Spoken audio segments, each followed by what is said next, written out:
All right, please find your seats.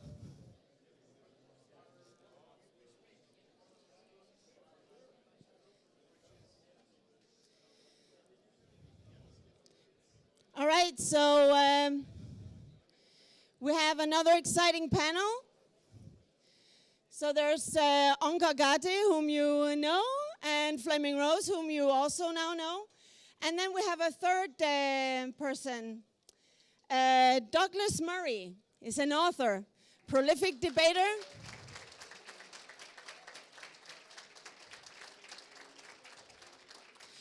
He's a writer for a variety of media, various media. And he's also the author of 4 books, the latest of which is a bestseller called The Strange Death of Europe. You see it there in front of him on his table. So I give you the panel.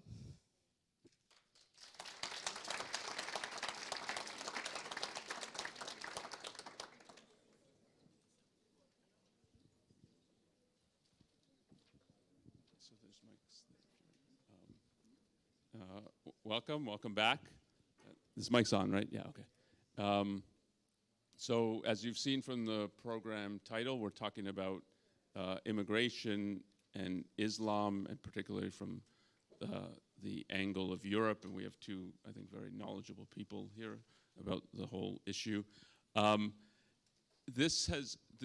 say just at the opening a little bit from, I think, the Institute's perspective on this whole issue and the rise of Islamic totalitarianism, that I think one has to think about all the specific issues in this broad context. The case of Salman Rushdie has come up a few times. Flemming in the previous panel talked a little bit about it. From the Institute's perspective, it goes back, I mean, that certainly is a watershed moment, but it goes back further than that. And I think really the rise of Iran and the Iranian regime that's dedicated to implementing Islam as a political way of life, but really as a totalitarian version of Islam.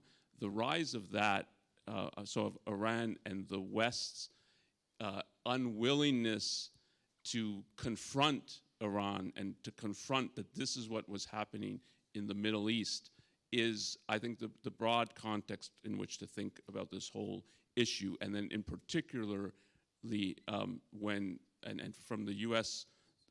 Perspective, but the U.S. as the world power, when the Iranian embassy situation in the late 70s with Carter, when that arose, when they seized the American embassy in Tehran, and the West's response and the U.S. response was abysmal, that it should have, I mean, a seizure of an embassy and held for the people at the embassy held for over a year as hostages. The very seizure of it is an act of war, and it should have been treated as an act of war. And if it had been at that point in time, I think we would be living in a very different situation than we are living now. It was not dealt at all like that. And Ayn Rand herself was still alive, she died in 1982, and when she saw the U.S.'s response to what happened in Tehran, her comment was, we will not be able to live this down for decades and decades. Because it set the context of, you've got this rising ideology, and it seems to face no real opposition. And that when you see like Bin Laden writing that the US and the West are paper tigers and so on, and they're using this to recruit into the whole movement, the movement gains such inspiration and sort of moral inspiration that look what we can do if we stick to our ideas, and political inspiration, because Iran now you have a whole regime that is committed to this, and it seems super powerful, and it seems like the US and the West are bowing to it. And I think then it so incredibly emboldened the movement, and the US and Western powers were not willing, and I think Western intellectuals were not willing to really face what was happening in the Middle East. And then you see a series of escalating attacks, and something like the Rushdie affair. I think people in the 60s would have thought this is not possible, that you could have an Ayatollah putting a bounty on a Western author's head, and that the Western governments will do absolutely nothing about it. And if anything, they will criticize the authors and say, like, why do you have to write such offensive material? And so this incredible appeasement is what has emboldened a movement that now, you see regular terrorist attacks and inspired by it, 9/11, so, but it's a long progression of an unwillingness to take seriously what is happening in the Middle East, and then to have any kind of ideological and then military opposition to what is going on. I think that's the context for thinking about it today. You guys want to say some opening? Okay, right. Well, thank you for that, and thank you all for being here. It's a great pleasure to be here with you in Prague. I just before leaving for here, I got a box of Czech translations of my latest book, 3 of which I've got here for any Czech readers who make it to the front first. Not now, but wait to the end in an orderly manner. But no, anyhow, they're here for you. Yes, the subject of this book touches a lot on the context of what's just been said. Let me approach it, take a run at it from another direction. If in the late 1990s, when I was at university, if you'd have said to me or to almost anyone of my generation or older, in the early years of the 21st century, Europe is going to be racked by blasphemy wars and blasphemy discussion. It's going to be a real issue. We'd have said, why? How did that happen? What, the Spanish Inquisition suddenly become really popular again? Or they did so well last time, everyone asks them to come back? And we would have been absolutely bemused by it. And I'm so pleased you mentioned the Rushdie affair, because, of course, we've just had the 30th anniversary of the issuing of the Fatwa. One of the things that's so interesting looking back at that is the way in which everybody in the West had to learn a lot very fast. And they basically didn't learn it. The thing we had to learn was that there are some people who have such a strong feeling about their belief that they are willing not just to die for it, but to kill for it. And to do that on the most minimal infractions. Not on the largest geopolitical issues, but on a novel, on a short film, on a cartoon. And we've just taken a very long time to realize this, that they mean it. And, people always confront something that's new only with recourse to what they've already come across, what they've already known. So when 9/11 happened, for instance, in Britain we had these endless discussions about counterinsurgency into Northern Ireland, because that was what we'd most recently done. And actually there is a tiny bit of crossover, violence, but apart from that, it doesn't really work. You can't put Northern Ireland over Islamist extremism and really come up with a very useful analysis. The novelist and author Martin Amis in Britain, a great friend of Salman Rushdie's, after 9/11, trying to understand this thing, and he'd had a bit of a head start through his friend, talked about the wars of literary criticism that racked Cambridge University in the 1950s and 60s. This is very much like the Levisites who were reading novels this way. Not really. It's not got very much connection. But if that was the intellectual battle you knew best, then when this comes along, you go, okay, I'm trying to work out what this is. And I think we've just done a very bad job about it. And I suppose the final point I'd make in opening is just that the crawling towards realizations in this area is one of the things that's most fascinating. But it does happen. Somebody said to me when this book came out, do you find that there's sort of more agreement? And I said, the one thing I find is that nobody says to me, Douglas, when you were going on about this extremism business, I used to be worried about it, but now I'm not. Nobody ever says that. Nobody ever says, like 10 years ago, I used to be concerned about issues to do with integration, extremism, and so on, but now it doesn't bother me so much, It's only the opposite. It's only people saying, I used not to think this was an issue, and now I really do.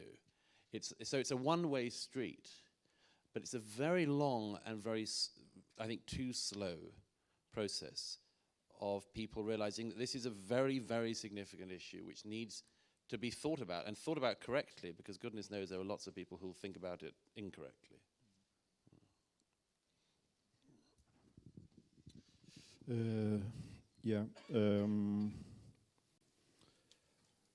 Some years ago, I think the first time Douglas and I shared a stage was at Cadogan Hall in London in 2010. And we debated resolution is Europe is failing its Muslim communities. And when you have these debates, you vote before the debate and then after the debate to see if anybody has changed their minds. And before the debate, a majority of the audience said, yes, Europe is failing its Muslim communities. But after the debate, in fact, the vote was turned around. And I think partly because there were people in the audience, in fact, there were, I think, 2 or 3 gay people who stood up and said that they were afraid of walking certain parts of their home cities. And I think that made an impression. But I think the fundamental line of defense to me and Douglas was that no, Europe is not failing its Muslim communities. Muslim communities are failing individual Muslims who make choices contrary to what the leaders of those communities would like to see when it comes to interfaith marriages, education, jobs for women, LGBT rights, and so on and so forth. And I still think that is a key issue, and Douglas has many good examples in his excellent book, documenting that, in fact, when it comes to violence and suppression of Muslims in Western Europe, the vast majority of them are committed by fellow Muslims.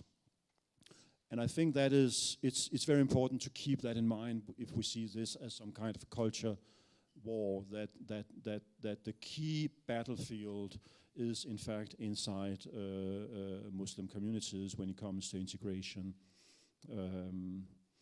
in Europe. And to be a little bit more specific,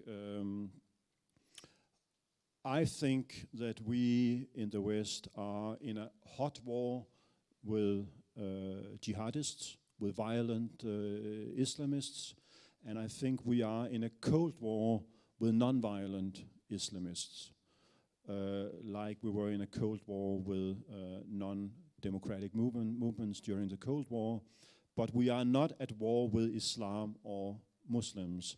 And I think it's important to have believing Muslims on our side in this struggle. One of Douglas's friends, Majid Nawaz in London, I think is a very important voice. There are some former Muslims like Ayaan Hirsi Ali, Nassar in Denmark, and there are similar examples in every country. And I think these individuals are crucial, and it's very important that we stand up and defend their rights to be different within their own communities. And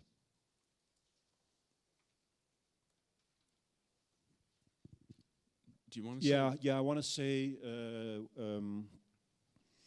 I want to say Doctor spoke about blasphemy, and I think, what to do.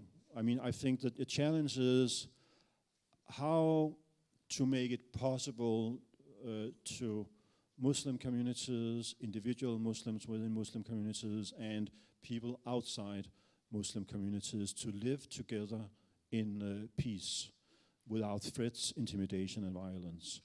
And I think, speaking from my own experience and the experience of Rushdie or Ayaan Hirsi Ali and other dissenters within Muslim communities, it's very, very important that Muslims come up with a different interpretation of blasphemy.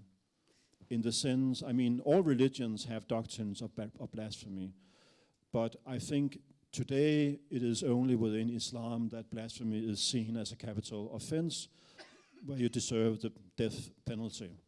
And I think it's 13 Muslim countries, Muslim majority countries today have the death penalty on the books.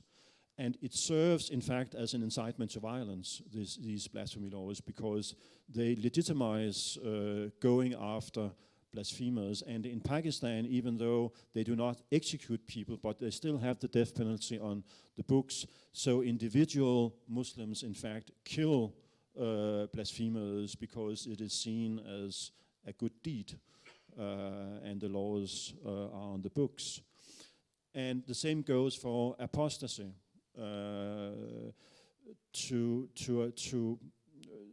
In many Muslim majority countries, it's a capital offense to leave Islam, because Muslims are being perceived as born into a religion as if it was some kind of inherent feature of their personality, which it is not. It's a choice. And I think also Muslim communities they have to reinterpret the concept of apostasy. And one more thing, I know that's not realistic, but I would be very. I think it would be a big step the day Muslims were willing to accept that the Quran is written by human beings. And not God's revelation, because it opens the possibility for a more critical reading and reinterpretation of the problematic verses in the Quran. Thank you.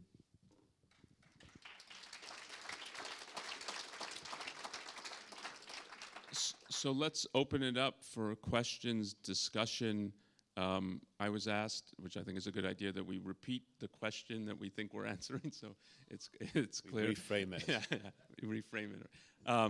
And we'll try to keep our answers brief. Flemming, do you want to take a few questions? Yeah, okay, so maybe 3 questions and then we'll answer. So if you can come up again to the microphone on the side here, we'll do that.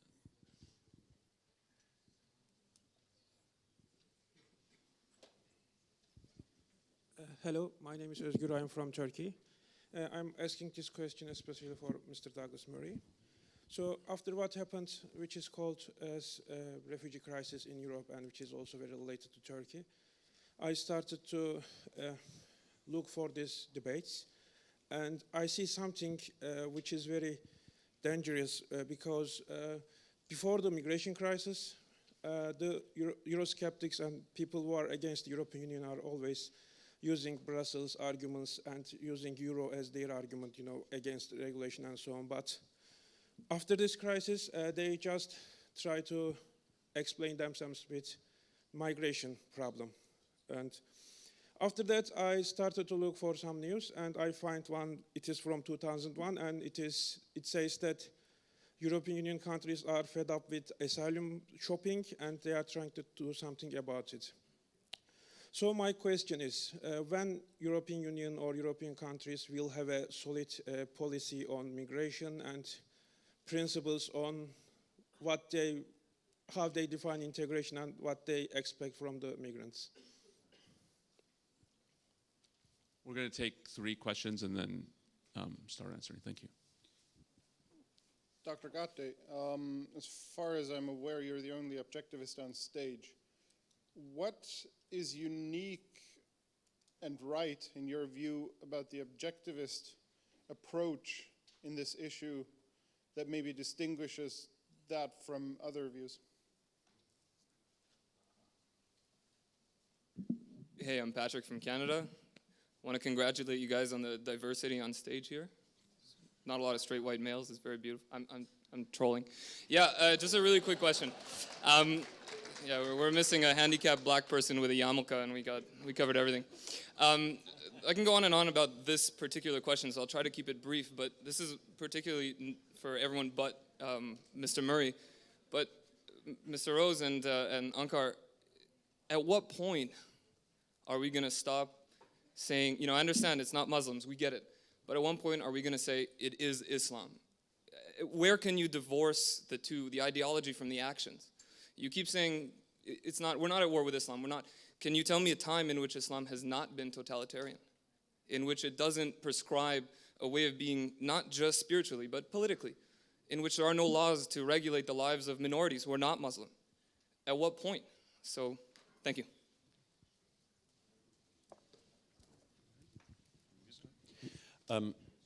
Let me take the first and very briefly refer to the third. I don't think that the EU or Europe is going to get to a common policy because we already had one and everyone went unilateral within it. I mean, there's already very specific policies that the EU holds on immigration and on asylum. And just to give you one example, I mean, the Dublin Treaty has gone through 3 iterations now. It's not followed. It's meant to mean that people claim asylum in the first country of entry, and they don't. There would not be thousands sometimes of people, for instance, sitting in Calais trying to cross over to Britain if that happened, because they would have already claimed asylum in several countries, including France. So much as it flatters a lot of British people to think that France is some war-torn hellhole which people need to flee from, it isn't. It's perfectly legitimate to claim asylum there, or indeed Spain, or wherever people came in. So we already had rules, and they just weren't followed. Most noticeably not followed by Angela Merkel, who decided to do something completely unilateral in 2015, which subsequently she assumed that other member states would have to mop up her mistake and join her in that, and quite understandably, a lot of them didn't want to join in. As for the integration point, this is the hardest one of our time, I think, in this issue, because nobody knows what to do. We're making it up as we go along. How do you, in a very short space of time, instill centuries of very complex and contradictory values into the head of somebody who is not already a blank slate? And how do you do it? There are various ways. We have the way of let's make everyone liberals in some way. Let's get them on board with gay marriage, get them on board with a whole set of other liberal rights I happen to agree with, but that's one aim, that's one method.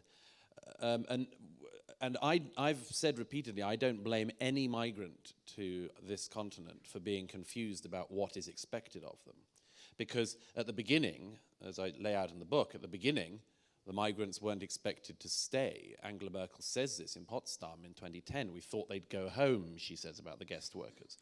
So it starts with one expectation. They're coming, but they're not going to stay, to, oh, they are staying. I mean, after all, it's not surprising, looking back. It's not surprising that if, for instance, a Turkish man goes to work in Germany, that the Turkish man might at some point want to meet a woman, and that when men meet women, certain things happen, apparently, and that and that one of the results from that is children, and that you might then have to enter the schooling system and the healthcare system, and by that point it's extremely hard for that person to go home even if they wanted to. Well, that all looks obvious now, but it wasn't in the 1950s to an entire generation of European politicians. And then after that we had, well, you can live as you would like, the era of so-called multiculturalism. You can pursue your culture and you'll pursue it within this culture, and that's fine. And then in the 2000s, broadly speaking, after 9/11, we turned to, actually, we'd like you to become like us. These are three totally contradictory messages that were promulgated within one generation. So I don't blame anyone for being confused about that. Just very quickly, I wanted to, the last question before you two get a run at it. I would just say that my attitude towards this has always been the same, that I know, love and respect a number of extraordinary Muslim reformers, progressives, whatever label you want to use. But I have always been terrified about the idea of hitching everything in our own societies onto the prospect of their success. Because if they don't win, then it's a tragedy for Islam, obviously. But I never wanted it to also be a tragedy for Europe.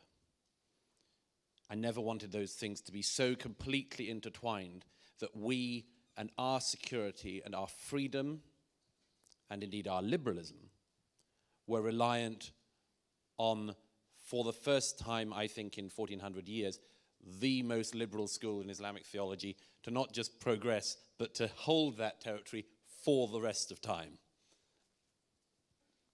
I think it's possible that that doesn't happen. But I don't want that impossibility to dictate everything about the future of Muslims and non-Muslims.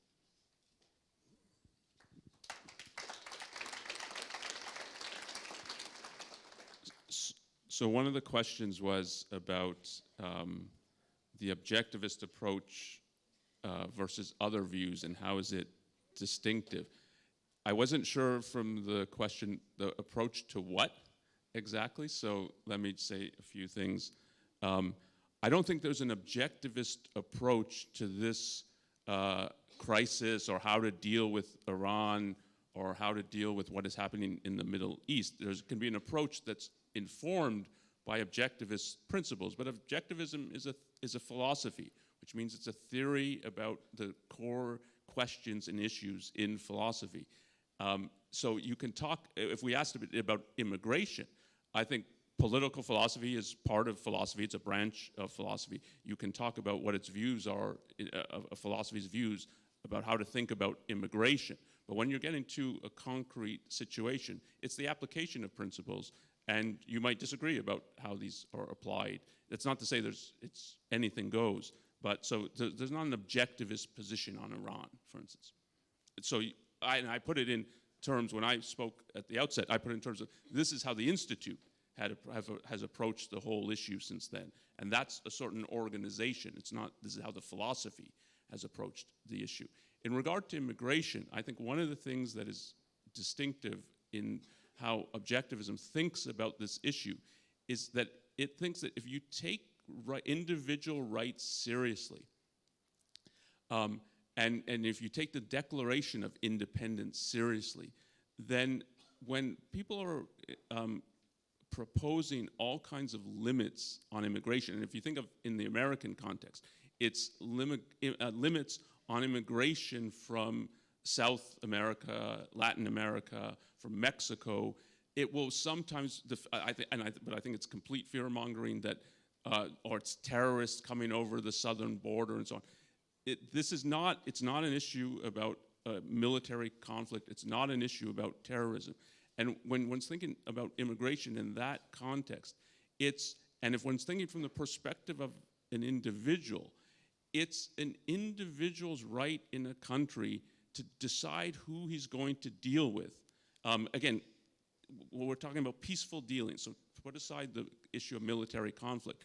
It's an individual's right to decide who he wants to deal with. And if he wants to deal with foreigners, including of having them come work for him, if you want to marry, you traveled abroad and you want to marry someone, and that the idea that it's the government to say, well, whether this person can come in or not, or whether you can hire this person or not, is a violation of the rights of the individual citizen whose the government's purpose is supposed to be to uphold and protect his rights, not to violate them. And I think this is so in that sense, the philosophy is strongly pro-immigration, but it's the right of the citizens in the nation to deal with foreigners. It's not the right of the foreigner to come in. It's the right of the individual private citizens to deal with people around the world. Again, putting aside the military conflict. I do think the philosophy also helps you think about the issue of integration.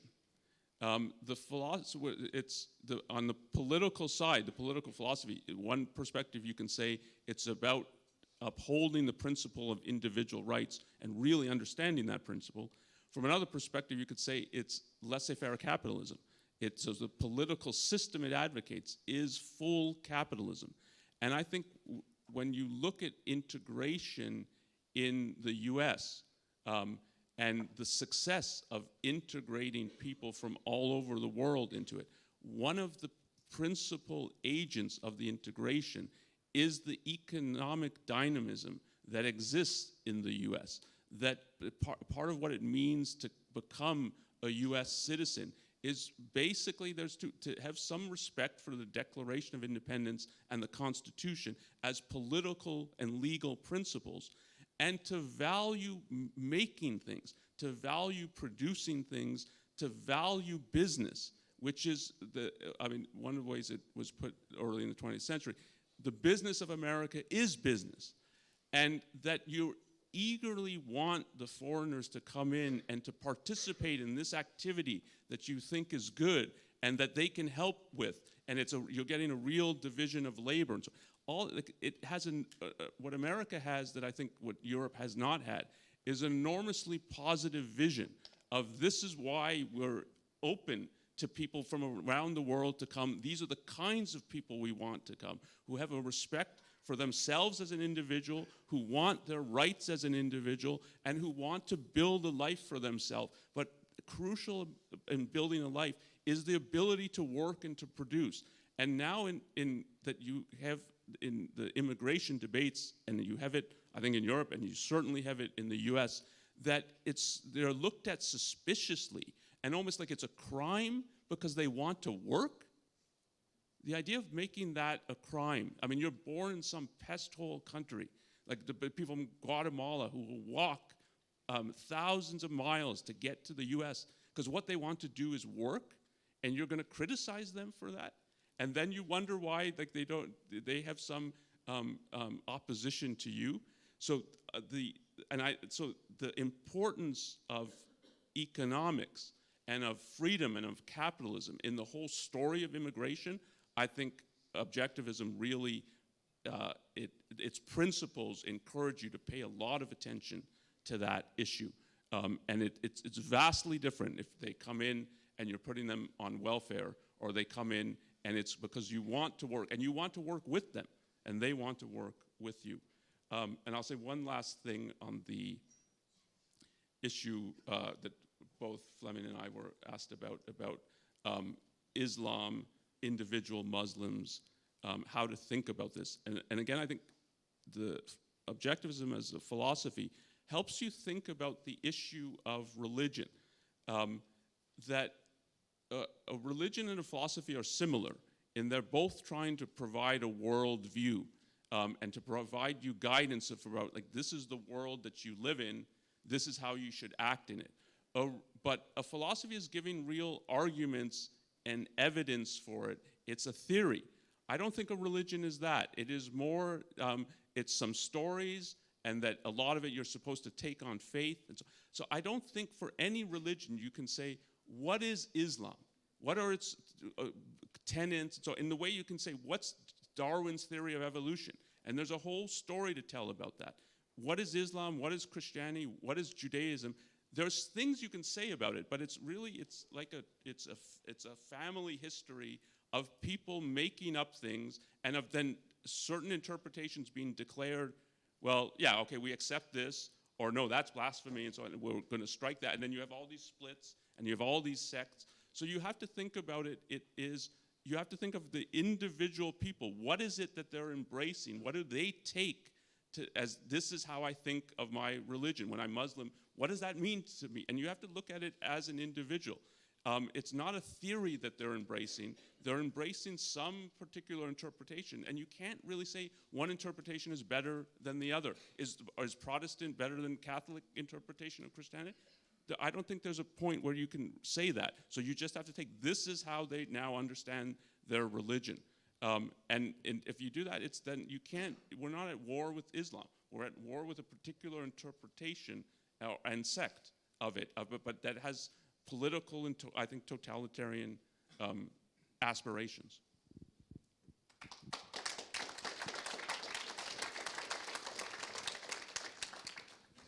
Yes, I try to be brief. Just a comment on diversity. In fact, you have a Canadian, a Brit, and a Dane here sitting on the stage. I think that's a lot of diversity. And you also have a lot of diversity. We have of different age, even though it may not look like that. But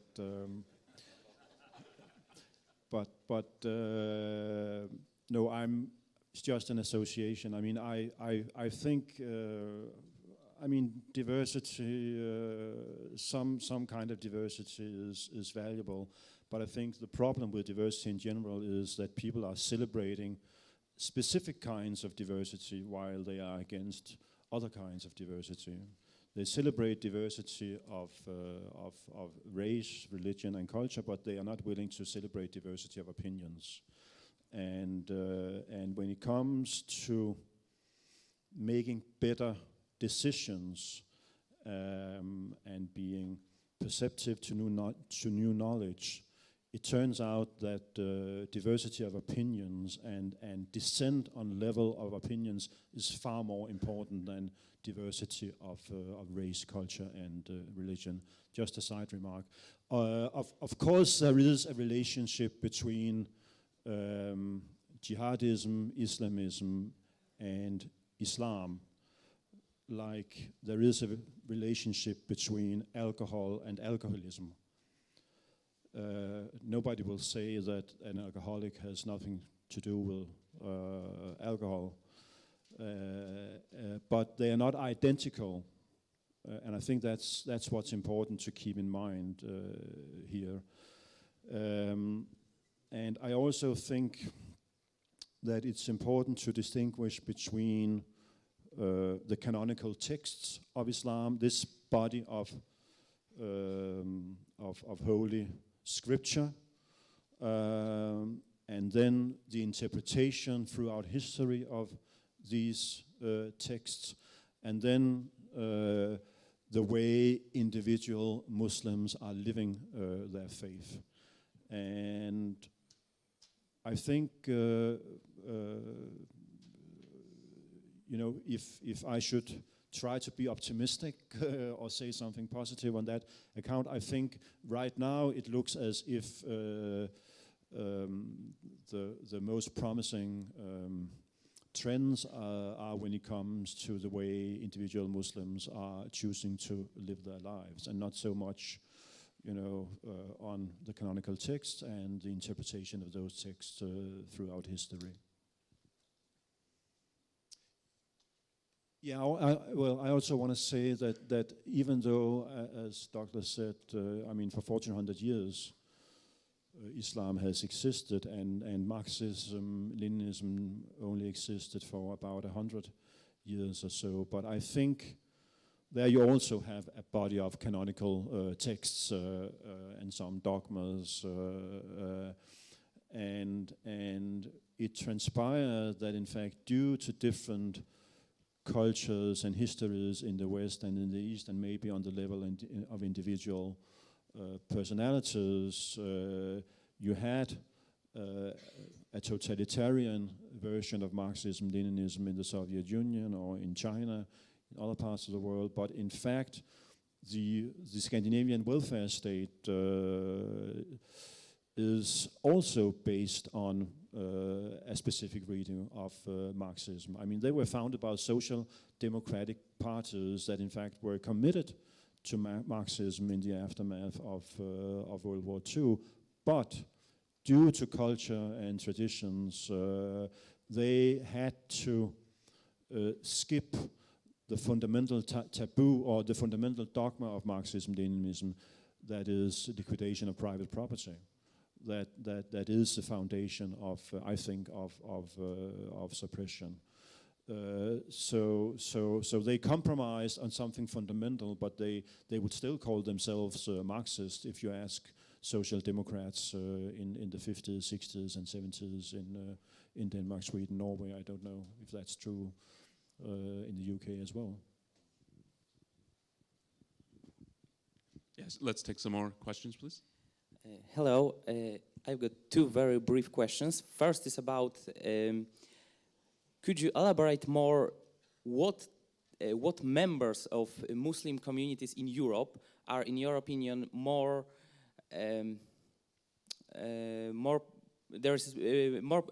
possible for them to radicalize because of the radical Islamists and so on? Is this rather the second, third, and so on generation of Muslims who are already lived here for years, or rather the Muslims that came here now during the so-called immigration crisis or refugee crisis? And the second question is specifically about the Ayn Rand Institute position. I know, of course, that you are in favor of open immigration, but could you maybe elaborate a little bit more about the differences between the problems or questions about the immigration in America, especially from Mexico, and the immigration into Europe of the huge amounts of people from the Middle East, especially Muslims? Maybe there are some significant differences that you can elaborate, and the specific policies that could be maybe used to to prevent any possible dangers. Thank you. Hi, I'm Marta from Spain. My question is addressed to you, Douglas Murray. So taking into account that some left-wingers really despise you and your ideas, how would you respond to those that say that your arguments on Islam and immigration stem from a narrative created by the extreme right to spread fear and pursue their own securitization policies? So thank you.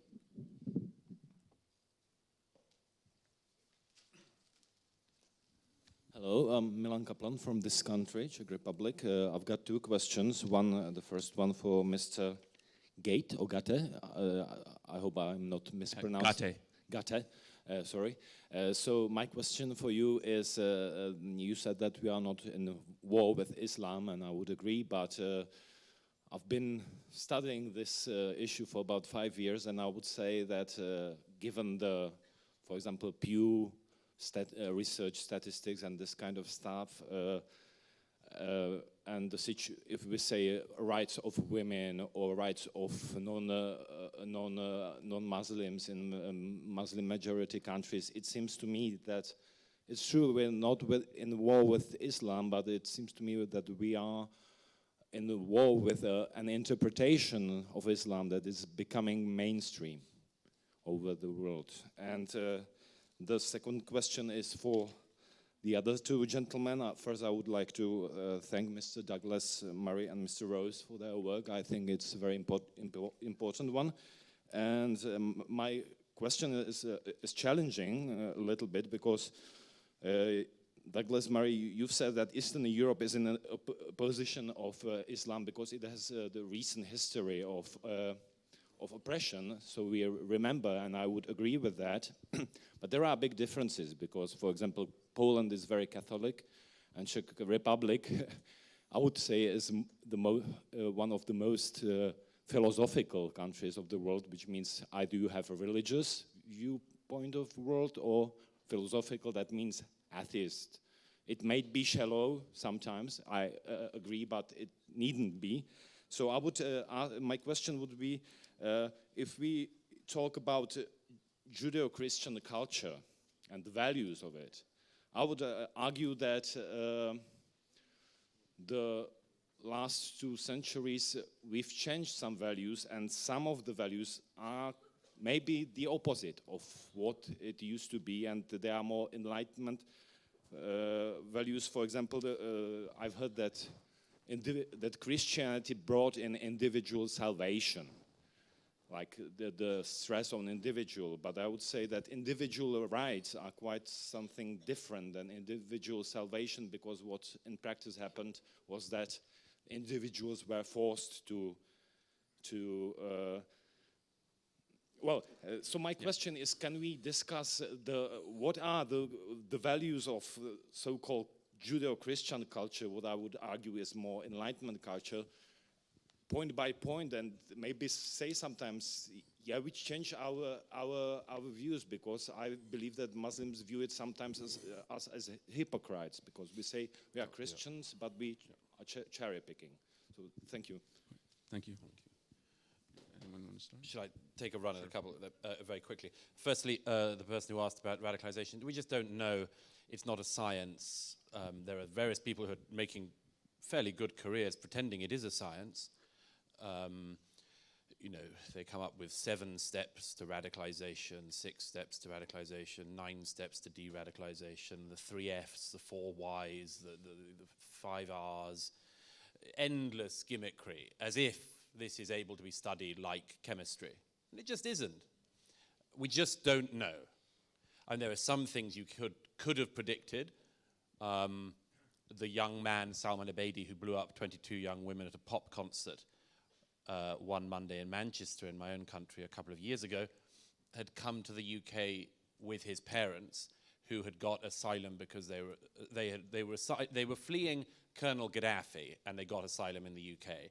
And then they produced their young boy, and 22 years later he killed all these people in Manchester. But it turned out actually that Britain gave them asylum because they had fallen out with Gaddafi because they were members of the Libyan Islamic Fighting Group, which became Al Qaeda in Libya.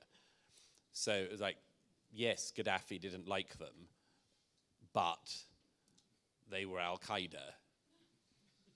So anyhow, there are things like that you can do which are just very stupid and which is unwise to do. But let's be honest, you know, maybe that young man could have gone a different way just because his parents were that. Maybe. We don't know. We don't know. And sometimes it's first generation, sometimes it's second, sometimes it's people who want meaning and they don't find it in the society they're in. They turn on the society they're in. So we've just got a lot of work to do on this, but we're never going to come up with a solution because it's, as I say, it's just involves so many unbelievably complex factors. The lady asked me about critiques of me from the left. I don't know. I mean, I read some critiques of me from the left. The left tend not to read me before they critique me. I notice that the favor isn't returned. The problem is that there are some people who say you shouldn't say what you observe with your eyes. And you'll all get this from whatever political directions you come from. You will all get this throughout your life. I've had it throughout mine. You just shouldn't say it. Yes, it might be true, but it's not helpful. Okay, who defines what's helpful? What's the committee that gets together and decides what I can think and who I can express it to and when? I think not to fall for these people, particularly when they say don't say what you see, the evidence of your own eyes. Finally, I'll just make a quick point on the Europe point. I was so struck by what you said that about the business of America is business. It's a lovely phrase, and I recognize it in America. However, try it this way round. The business of Europe is business. Doesn't work, does it? It doesn't work for all sorts of reasons that are in themselves fascinating, and slightly go back to the gentleman's question about East and Western Europe. It's true, cultures shift, definitely. I use the analogy of the ship of Theseus.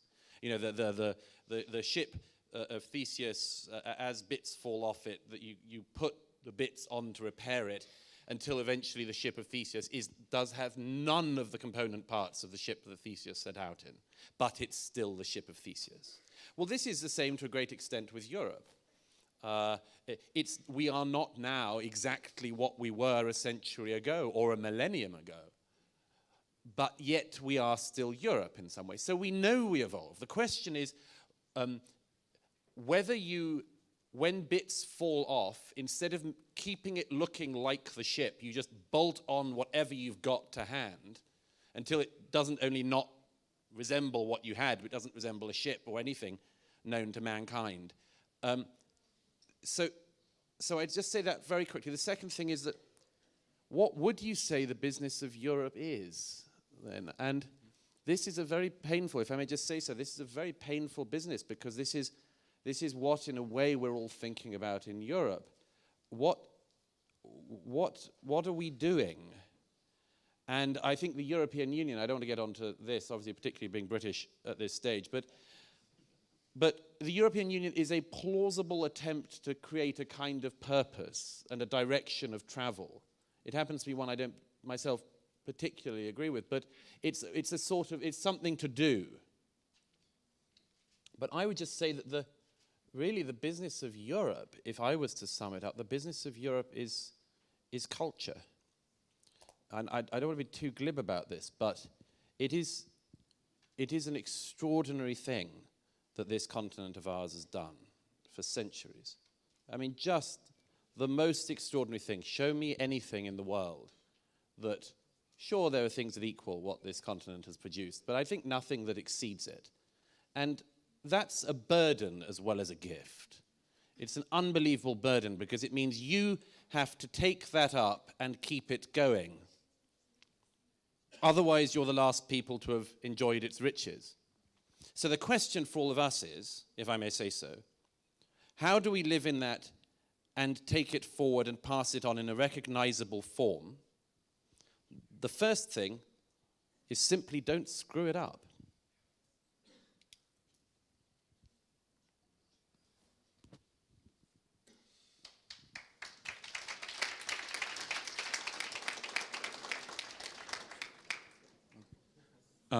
Okay, so I'll take one of the questions was about, can I elaborate on that we're not at war with Islam, but we're at war, it seems, with an interpretation of Islam that is growing.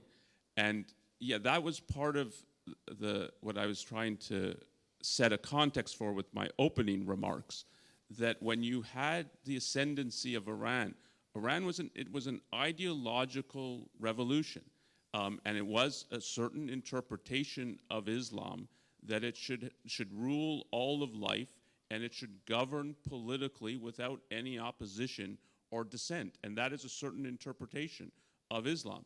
And the fact that it wasn't named as such and opposed, that this is, in the West, we separated ourselves from religion. We had a separation of church and state.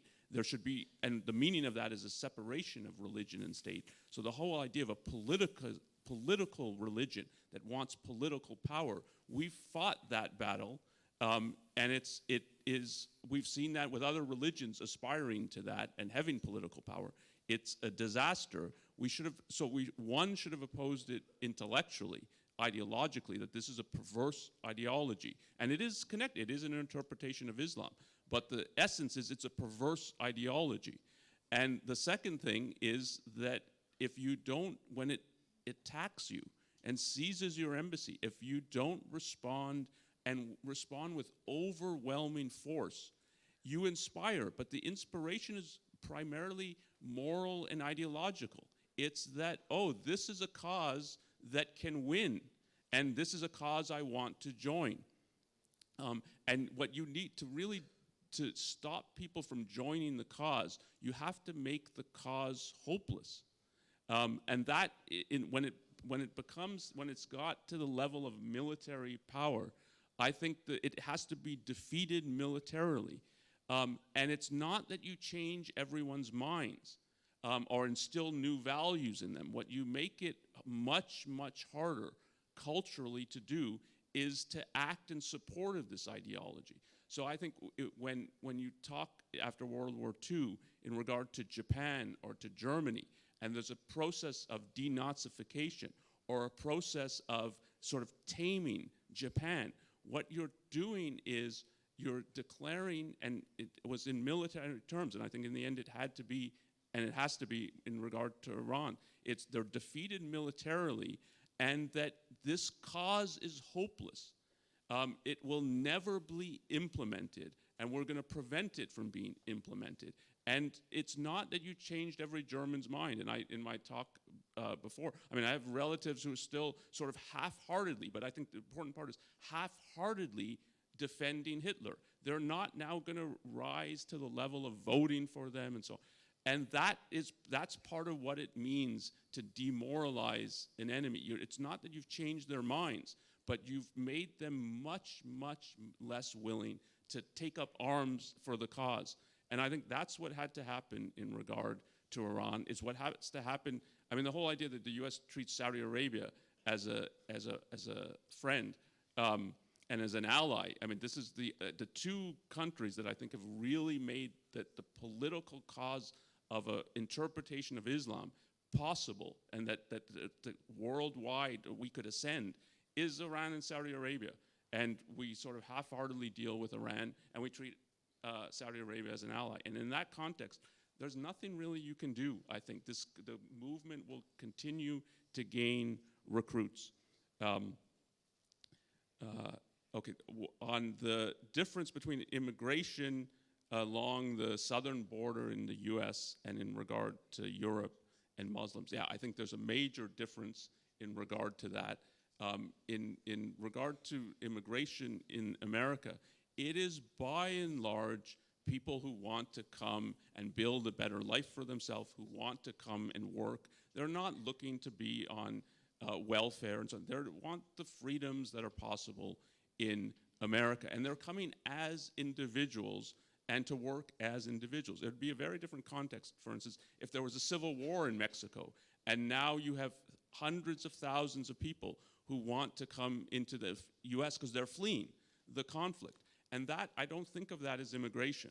It's not as individuals, and it for sure is the government to be involved in that, because what it would mean for those people to cross the border and so on is to violate the rights of all, whether you set up tent cities or on people's property and so on, or camp out in the streets and so on.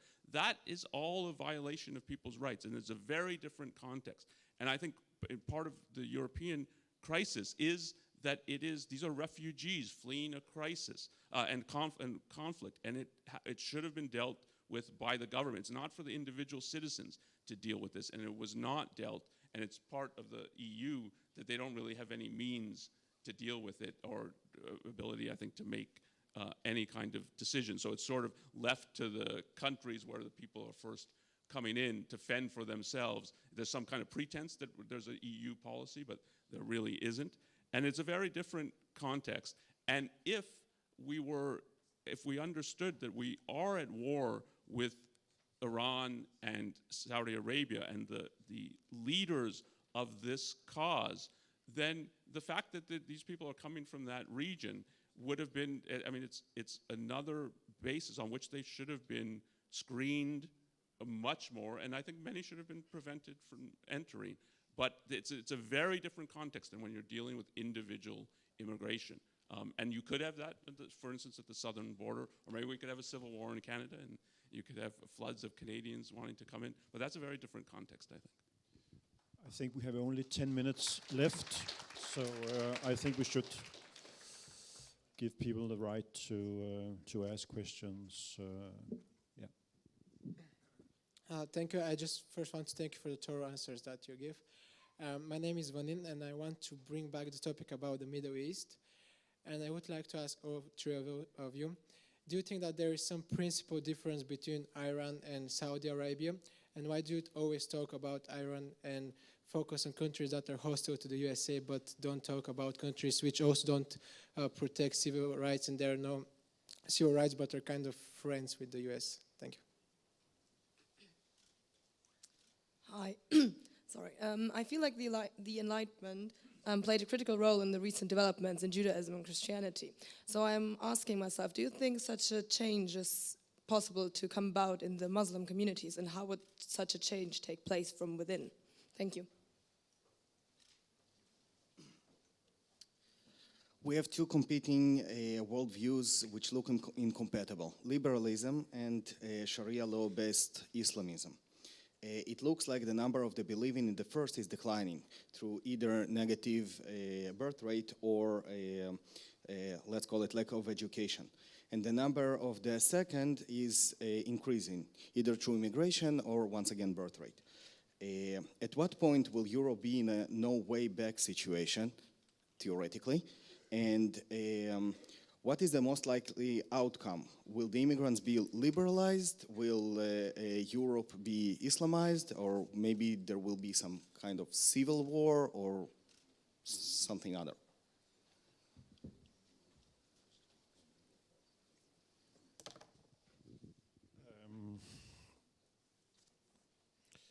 Yeah. Is there a point of no return? I think that's.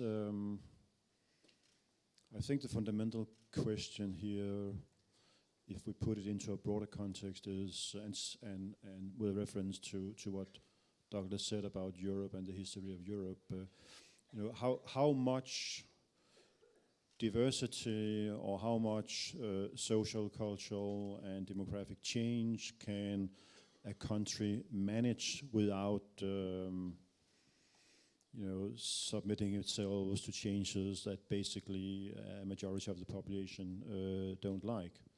And I think it's very difficult to answer that question. I think it's different in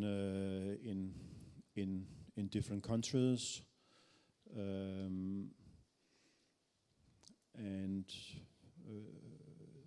as Douglas has said, there is a divergence now in Europe.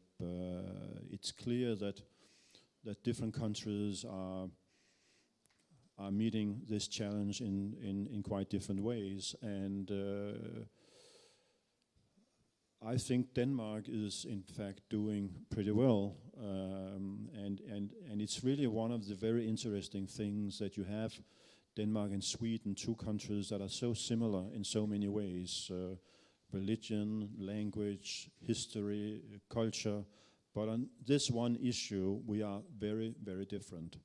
Denmark is pursuing a strict policy on immigration.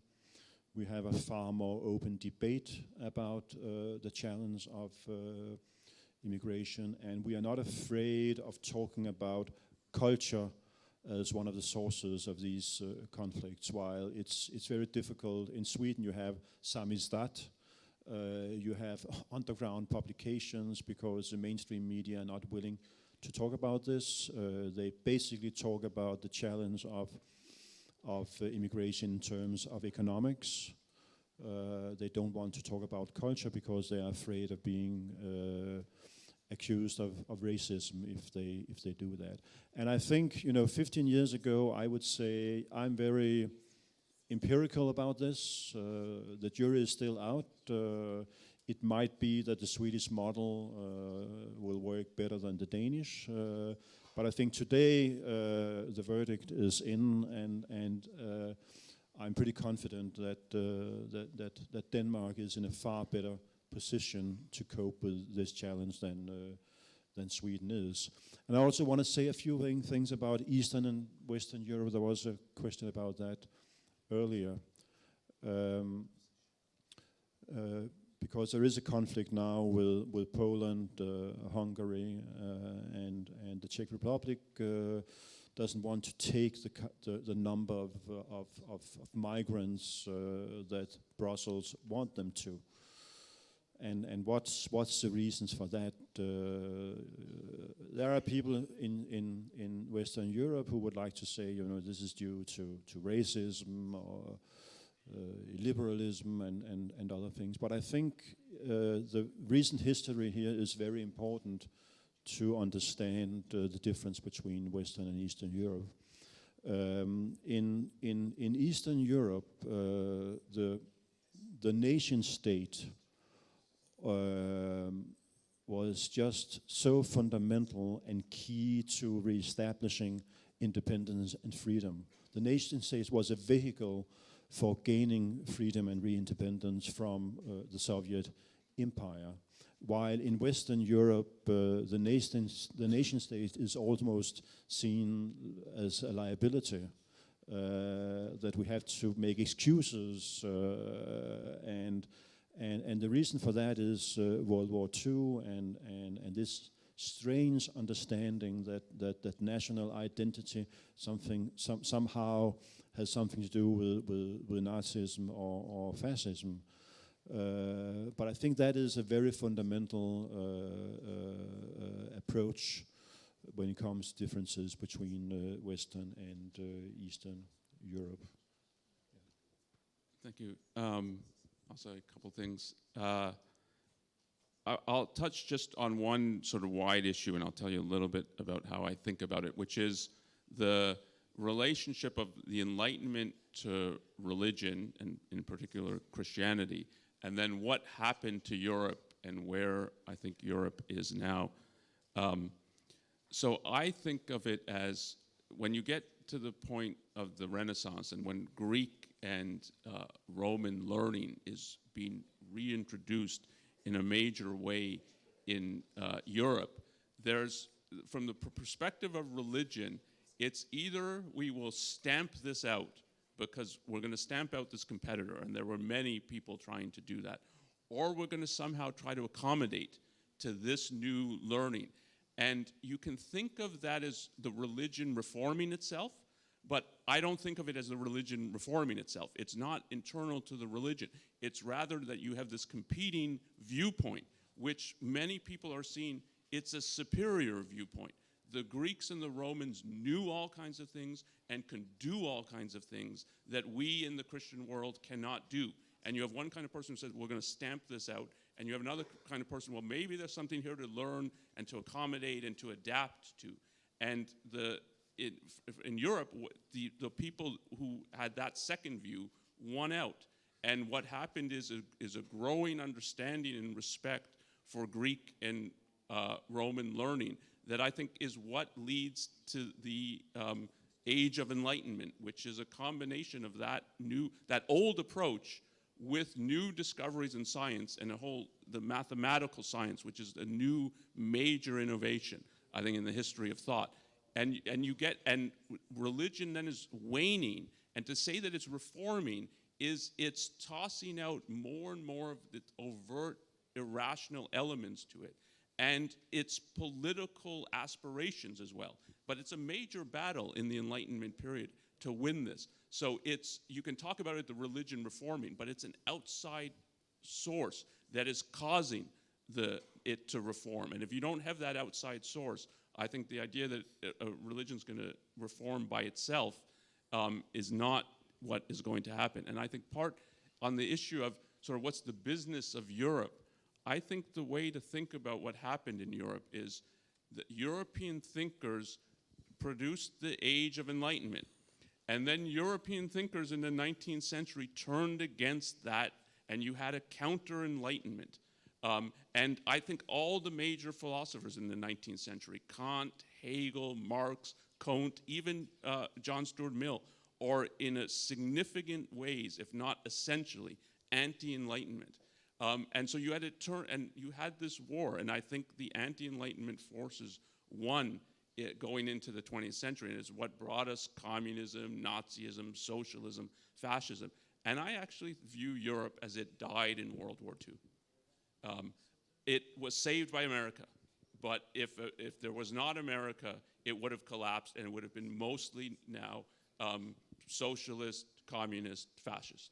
And it was saved, but it was bailed out, and so it didn't have the internal resources to really cope, because it died, and to resurrect it, I think it will take an enormous amount of work. So we're taking one last question, because we're already into the lunch break, so... Am I allowed to defend John Stuart Mill? Yes, briefly. No, he doesn't need my defense. I would agree with some of the German philosophers of the era, which I think one of the biggest things that we're still dealing with in Europe is that we have become suspicious of ideas because we see where ideas led us. And I think that this is that the profound strain of anti-intellectualism which has existed in recent decades. And one of the things, I said this the other day in Sweden to Yaron, and we're discussing this in Stockholm, it's exceptionally hard for a society to break through the suspicion of ideas and the fear of ideas which Europe has had, because there's a plausible reason for us to have that fear. You know exactly what certain people are doing when they play with certain ideas. You know exactly what the neo-Marxists are doing. We know so clearly what they're trying to make us do again. And we know exactly what the identitarian right is doing and where they're trying to lead us back to. And if we could just get round that awkwardness of the 1930s and 40s, as if that's possible, when we know that if you replay either of these experiments again, you end up with exactly the same outcomes that you always do. Look, very quickly, somebody asked, I'll make 2 points. First, somebody said, Europe Islamizes or Islam liberalizes. There's another possibility, which is that we compromise in very embarrassing ways, such as, we don't write novels like the Satanic Verses because we don't need to. We don't publish cartoons. I'd rather not. I'm not a cartoonist myself, I don't see any reason to upset that man in front of me with a Kalashnikov. Doesn't interest me, And this kind of submission to a very specific and threatening set of people, is, I think, much more likely that's what we'll do. Very, very final point from me. When Flemming and I were on stage, 8, 9 years ago now, with Tariq Ramadan in London, I wonder what happened to him. Anyhow, when we were on stage there, I addressed this issue then, I remember that night, about enlightenment. And one of the things I said then, but I really feel this, I said this to the young audience there, which was a considerable proportion were young Muslims. I said that if there was one thing I would wish to communicate to, particularly to young people of diverse backgrounds in Europe now, it would be this, as an enlightenment ideal, that only a society in which, that a society in which your deepest feelings can be trodden upon is the only society worth living in. That's it. Of course you have things that you are holy to you. Of course you have things that matter deeply to you. We all do. But any other society than that one isn't worth it. And I just hope that gradually over time more people realize that. Maybe they will, maybe they won't. Heck of an experiment.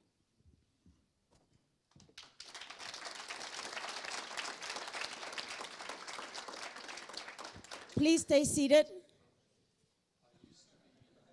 Of open borders and unrestricted immigration, and kind of leaned in the direction of anarcho-capitalism. In other words, everything just between individuals. It's not the government's business to decide who comes in and out.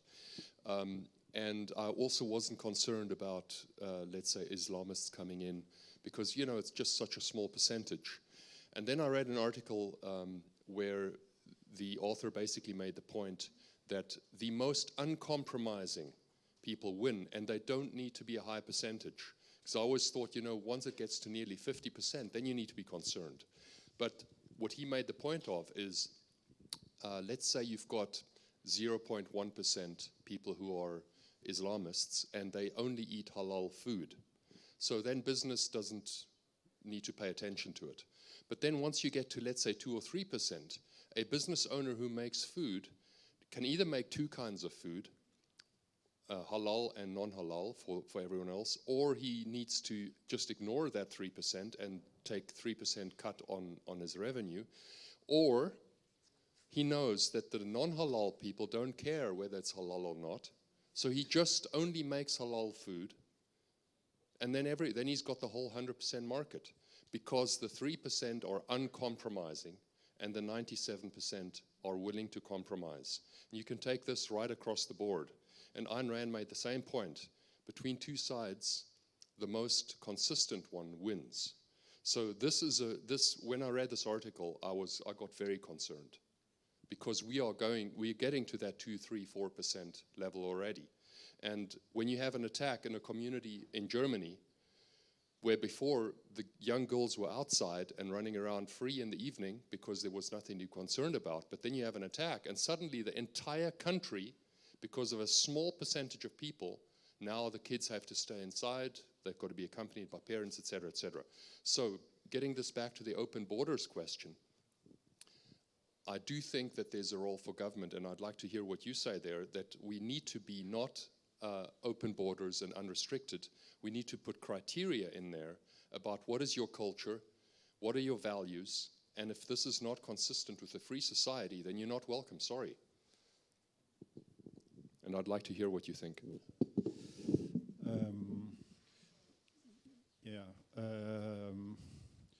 I think, every country has a right to control who is entering and who is not. The problem today, or maybe less so today, but 15, 20 years ago, was that if you are in favor of less immigration, then you are by definition a racist. While in fact, it is a legitimate political point of view. You can agree or disagree, but it's basically a political discussion about what kind of society you want. And in Denmark, at least, we are now at a point where being against migration is not by definition seen as racism. But unfortunately, in many countries, that's still the case, and it really distorts the conversation, and it puts you on the defensive when it shouldn't. But that's part of the time we are living in. And then there was this question about majority and minorities, which I think which goes both ways. And my favorite example are the Bolsheviks in Imperial Russia. I mean, they were a small gang of bank robbers and criminals who had the will to act when power was lying on the streets of Petrograd in October 1917. And in fact, most of Lenin's companions were against taking power, but it was the political genius of Lenin to seize the moment, and with just a few thousand people, he took over a whole country because he had the will to act. So that's the one direction it works, but it also works the other way around. I mean, we are in Prague, and if you look at people like Václav Havel and Charter 77, they were also a very small minority, like dissidents in the Soviet Union. Because it was so dangerous and you had to put your life on the line, and therefore only very, very few people had the courage and will to confront the powers that be. But it turned out that in that case, a very small percent of the population were in fact able to bring down a totalitarian power that had ruled the half of Europe for 50 years. So my lessons, and I also experienced with the Khartoum crisis at a more moderate level, but I took a lesson from Natan Sharansky, a former Soviet dissident who then became a minister in Israel. I think he wrote a very good book called The Case for Democracy.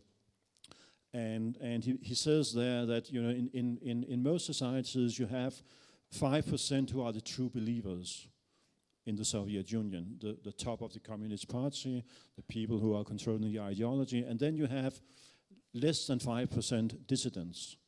And then you have 90% of double thinkers who may agree with the dissidents, but they will never say anything loud, and they will always answer in accordance with the ruling ideology when they are being asked on their jobs or in the media, public meetings, and so on and so forth. And I think it's the same in our society. And I say that with a certain sadness, because that is what I learned from the cartoon crisis. That's something that I took for granted, that people would be willing to stand up for when violence was being used as an argument, turned out to be an illusion. That's just human nature. But I think our mistake today are that we are not honest about it, as Douglas indicated. You rephrase your argumentation. So when in fact you are afraid, you say, well, maybe we should not offend a man with a Kalashnikov because it's not nice to do, or we know what these cartoons look like, so why publish them again?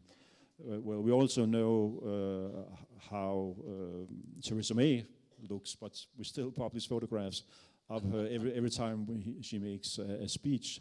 So this is a false argument, and if we really want to be consistent in not offending anybody when we speak, we would not be able to publish a single article in a newspaper or run a single show on television. We are all offended every time we get on Facebook, or every time we switch on our TV or open a newspaper. So it's not an argument. It is about fear. And we have to be honest and decide for ourselves whether we want to live in a fear society or in a free society. Very good words to end on. Thank you, Flemming. So there will be a lot more related to this topic on the next panel after lunch, multiculturalism, nationalism, and ethnicity. Please sit down, because Tal has an announcement. So please stay just for another minute. I'm going to hand it to Tal. So, and you guys can, I know that there's somebody waiting for you out there, so you can make your way. Copies, by the way. Yeah. So we've been hearing a lot of questions from many people that say, you talk a lot about, Rand and her ideas of objectivism, but we don't really know the beginning of it. So what we decided to do is, you're going to go eat lunch, but the people that really want to learn some more, we usually don't do it in this forum, but we'll do it this time. At 1 p.m. now, we're going to ask whoever is interested to come back, and we'll have a Q&A about objectivism, which is the foundation of the ideas. We'll play a short clip by Ayn Rand herself introducing the fundamentals of objectivism, and then we'll have an open Q&A. So if you want to have a working lunch, you're welcome back at 1 p.m. Thanks.